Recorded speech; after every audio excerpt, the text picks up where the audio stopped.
So ngayon, I'm going to cook bell pepper and this one. Kasi ito ay yung isang araw na hindi naubos. The pie, still good, but we're going to have a twist. Kasi feeling ko hindi na siya makakain. And then, yeah, ayoko mag-aksaya ng pagkain parate. Especially kung dalawa lang kami.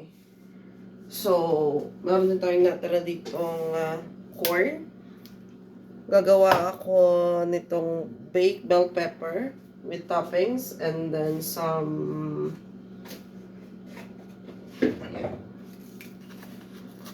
soup about it, right? Amoy-amoy.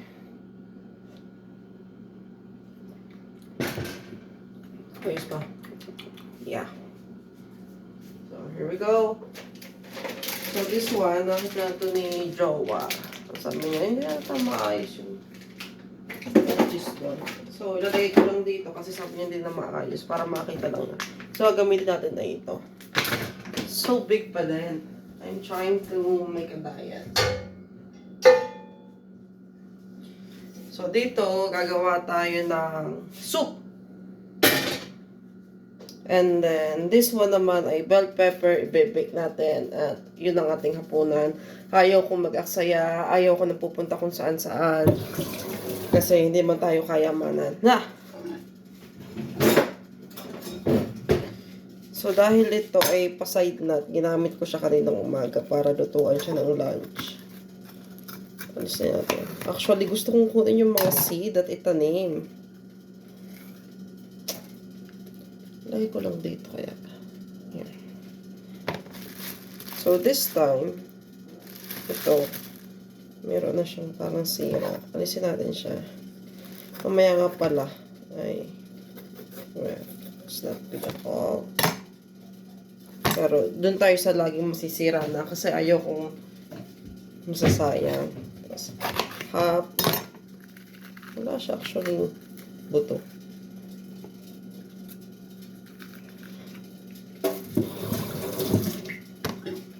Yung cheese natin, hindi siya maano sa cheese eh.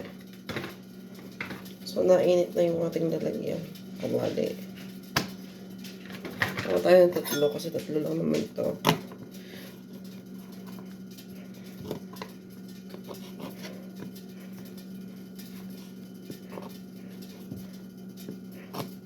So, maging okay. Ayoko na sa'yo lahat. Hindi ko alam kung ba't parang galit na galit ako.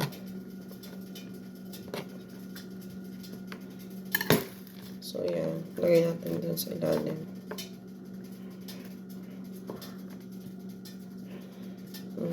And then yung natira nating stuffing. Kasi masarap to. Tsaka, masarap talaga. Yung gonna taste.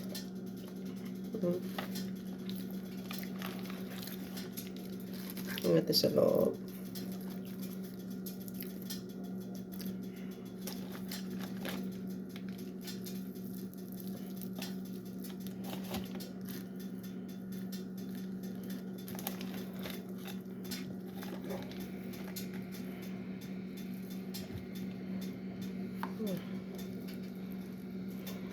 Bahala na.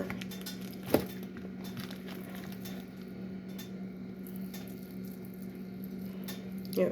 Kasi may mga tirang ganito. Ito mga gagawin nating soup. Kasi masarap yung mga tinatin na pie, yung crust. Masarap siya.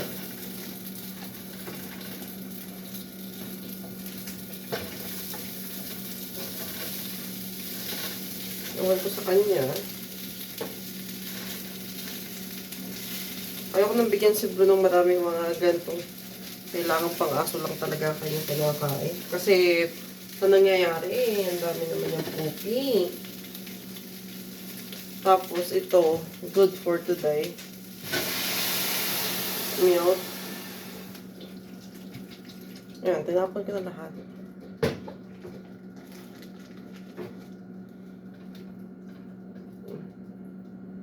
May soup na tayo.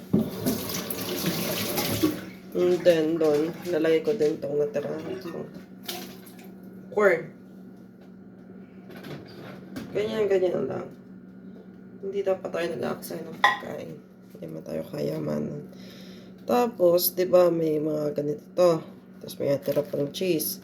So, lagyan ko siya ng kakaibang mixture. Mexican style.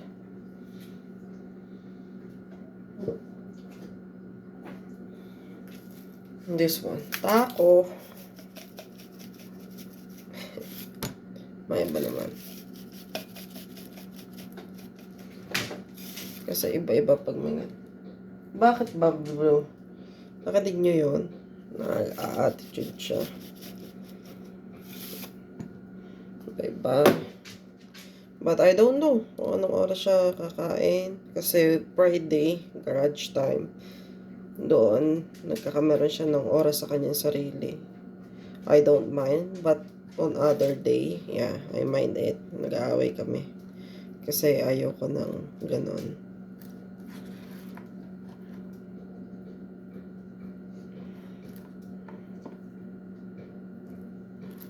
So, yan. Ibibigyan natin siya. Isa-search ko mamaya anong temperature dapat i-bake. Ganyan na yan. Meron na tayo ulam para mamaya. Right? So, may tara pa rin tayong ganito. Goods. Excuse me, glue. Ngayon, ang gagawin ko naman ay lagyan ng seasoning itong ating pang soup. Saka tubig. Kasi blue hindi napakali lagi. Kala may napapano. Kaya ayoko ng ganun. So, Filipino magic syrup. Pero gusto kong lagyan siya ng parang steak ang lasa. Bukas mag-i-steak kami. Yung steak na strip. Kung may natira pa, hindi ko sure. Tapos lagyan natin siya ng paprika.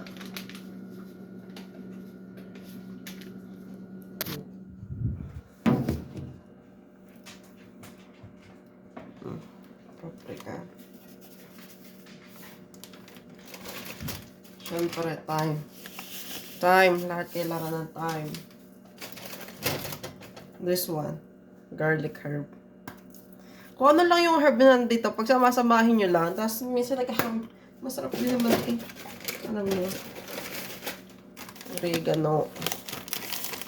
Masabi mo lang na may malalasa ka. Alam mo yung mga parang tinatinapay?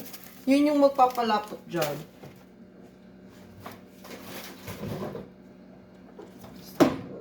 Dito.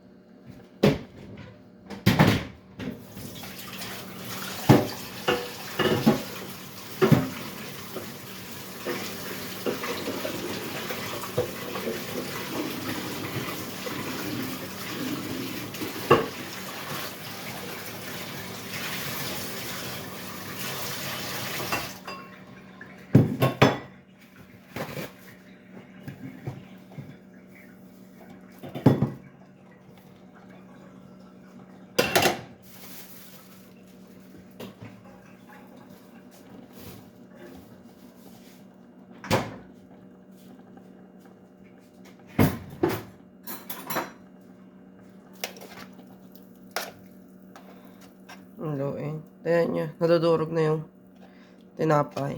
Yung tinapay na yan, di ba syempre, mga hari-hari na naman yan. Yan yung magpapalapot. I mean, di natin siya tinapon.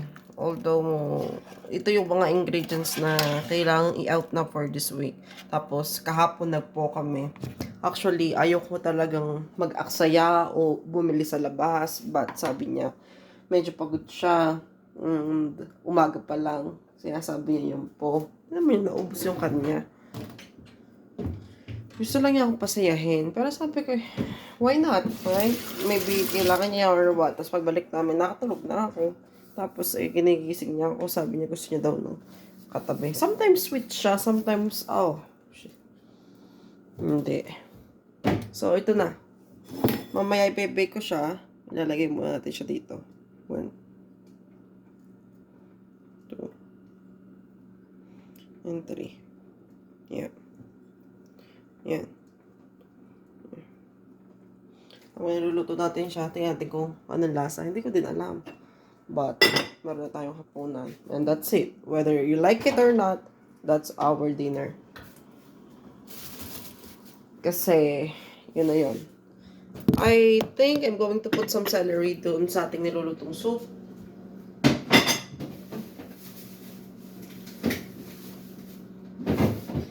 Kasi even one celery for nagpapa-rich ng lasa. Parang mayaman.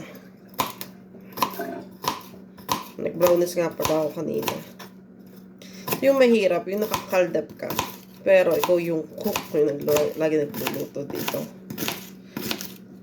Kasi di ba marunong magluto minsan nagluluto siya, yung mga prito-prito. One time, masarap naman. But ayaw niya magluto, bahala siya. Basta ako magluluto ako ng Asian flavor plus mixed Canadian beef.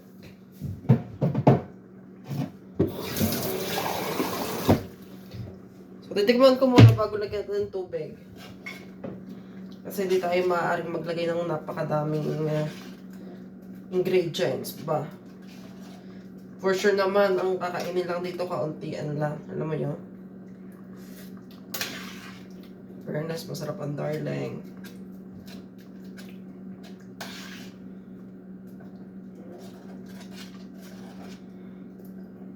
Sana hindi siya masayang pa mamaya. But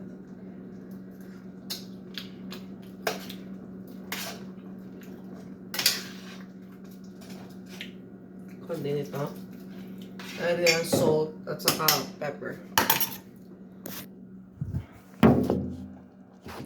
Huwag ka sanang bumagsak. Ikaw na nga lang kung nag-iisang cellphone eh.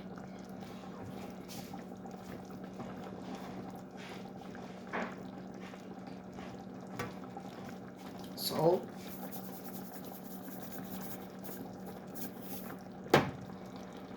Pepper. Dahil napakahina, like yung binubuksan. Tara! Pepper. Ayan. Ayan, mas salt, pepper. Pagsama-samahin mo lang. Lagyan mo ng big soup na yan. So, yun. Ang ating malupitang soup.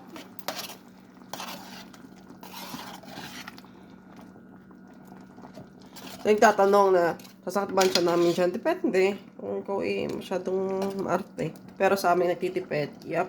Nope, nope, nope. At saka nasarap naman kasi siya eh. Lumapot na ng kanya. Nasarap siya. That's it. Fuck. Psst.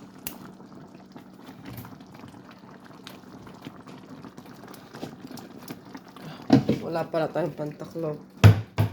Yan. Sinilipot ko siya ng other. Baka naman. Sobrang pagkabulak na yan. Papainit na mamaya. Goods, goods, goods. Masarap na masarap to sa mga